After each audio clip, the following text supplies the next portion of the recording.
Assalamualaikum warahmatullahi wabarakatuh. Welcome back to my channel. Sudah lama channel ini sepi. Akhirnya channel ini kembali lagi. Sekarang ada bintang tamu yang spesial.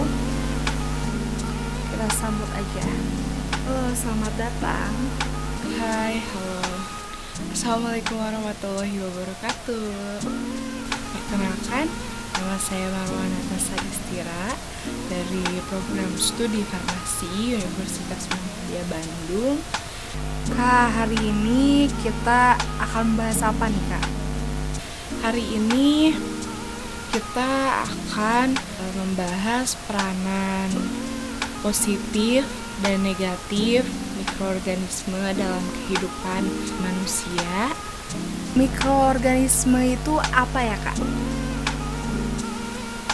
Mikroorganisme, organisme yang sangat kecil ini disebut sebagai mikroorganisme atau sering disebut mikroba ataupun jasad reni.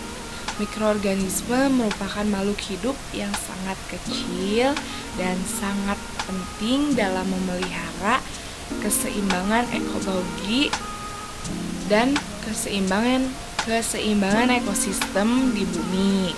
Beberapa mikroorganisme bersifat menguntungkan dan ada pula yang merugikan, baik terhadap manusia ataupun hewan. Oleh karena itu, untuk mengetahui segala sesuatu tentang mikroorganisme perlu adanya cabang ilmu mikrobiologi. Mikrobiologi adalah cabang biologi yang mempelajari mikroorganisme. Mikroorganisme terdiri dari 5 kelompok organisme, yaitu bakteri, virus, alga, protozoa, dan fungi atau jamur. Nah, yang kita bahas kali ini adalah mikroorganisme bakteri. Apa sih peranan positif dan peranan negatif dari bakteri? Nah, apa sih bakteri? Bakteri adalah organisme prokariotik yang umumnya tidak mempunyai klorofil dan produksi aseksualnya terjadi melalui pembelahan sel. Bakteri pada umumnya merupakan makhluk hidup yang juga memiliki DNA, akan tetapi DNA bakteri tidak berada pada nukleus yang juga tidak mempunyai membran sel dan mempunyai 3 bentuk dasar, yaitu bulat atau kokus, batang atau basilus, dan bentuk spiral. Manfaat bakteri. Siapa di antara kalian yang sudah pernah mengkonsumsi antibiotik? Pernah. Pernah, Kak. Biasanya kalau sedang sakit, kalian mengkonsumsi antibiotik. Tahu gak? Antibiotik itu diproses dengan bantuan bakteri loh.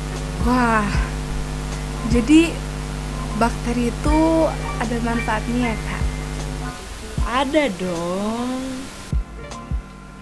Kalau pengaruh negatifnya ada juga? Pasti ada dong. Yuk kita cari tahu peranan bakteri dalam kehidupan sehari-hari. Dalam kehidupan sehari-hari ada banyak manfaat yang bisa kita dapatkan dari bakteri. Selain proses pembuatan antibiotik oleh bakteri, ada juga bakteri yang menghasilkan asam.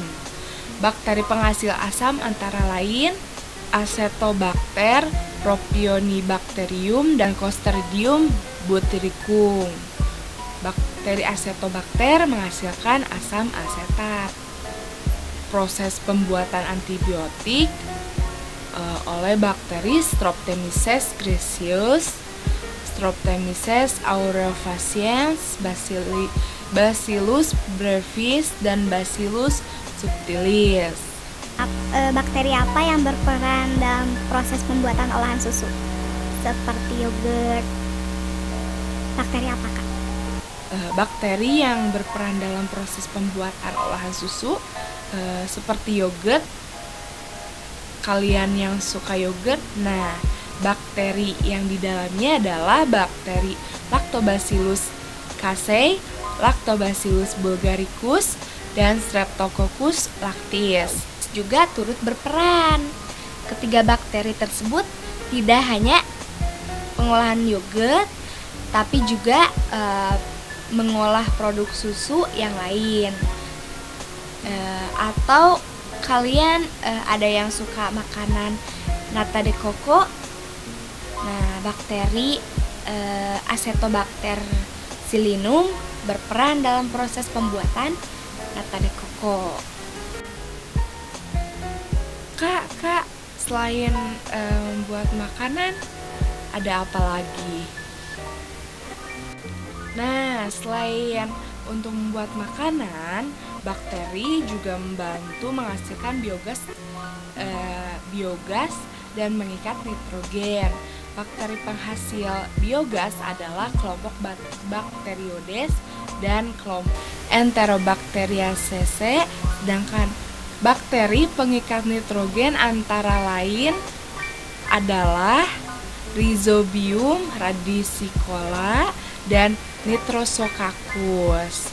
Yang kamu gak boleh lupa juga bakteri Escherichia coli yang membantu pembusukan sisa makanan. Setelah membahas manfaat bakteri, sekarang lanjut ke peranan negatif bakteri. Bakteri memiliki peranan negatif terhadap hewan, manusia, dan tumbuhan. Bakteri yang menyebabkan penyakit sapi gila dan TBC pada unggas.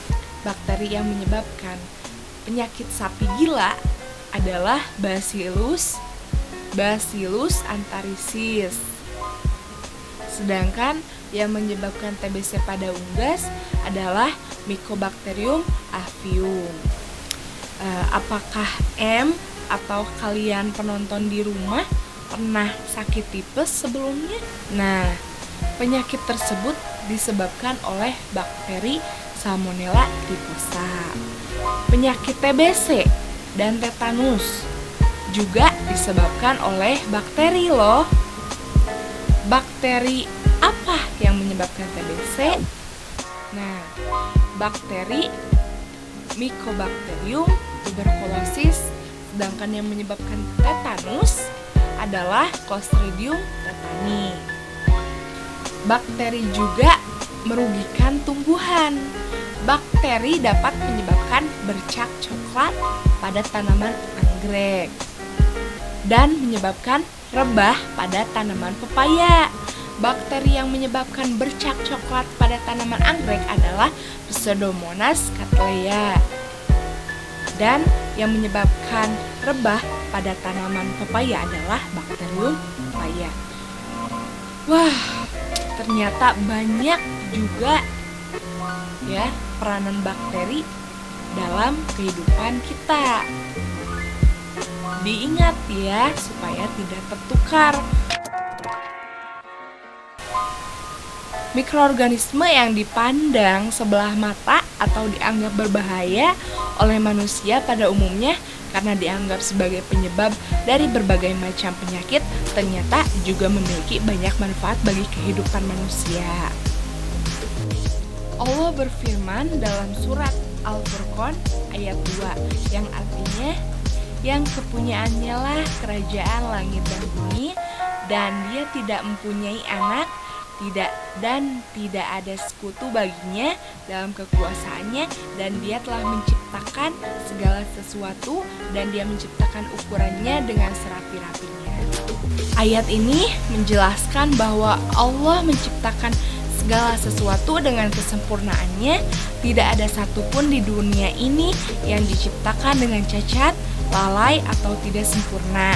Allah telah memperhitungkan semua makhluk ciptaannya, dari yang ukurannya paling besar hingga yang ukurannya paling kecil, dengan sangat detail dan serapi-rapinya. Semuanya pasti memiliki fungsi dan manfaat yang berbeda-beda. Tidak ada satupun yang diciptakan dengan sia-sia. Bahkan bakteri yang pada masyarakat umum dianggap sebagai wabah penyakit dan merugikan juga memiliki manfaat bagi kehidupan manusia. Pembahasan kali ini cukup sekian saja. Semoga ilmu ini menjadi manfaat untuk kalian. Maaf jika ada salah kata dari saya. Jangan lupa untuk like, komen, dan subscribe. Terima kasih. Wassalamualaikum warahmatullahi wabarakatuh. Nah, seperti itu teman-teman, pembahasan kali ini.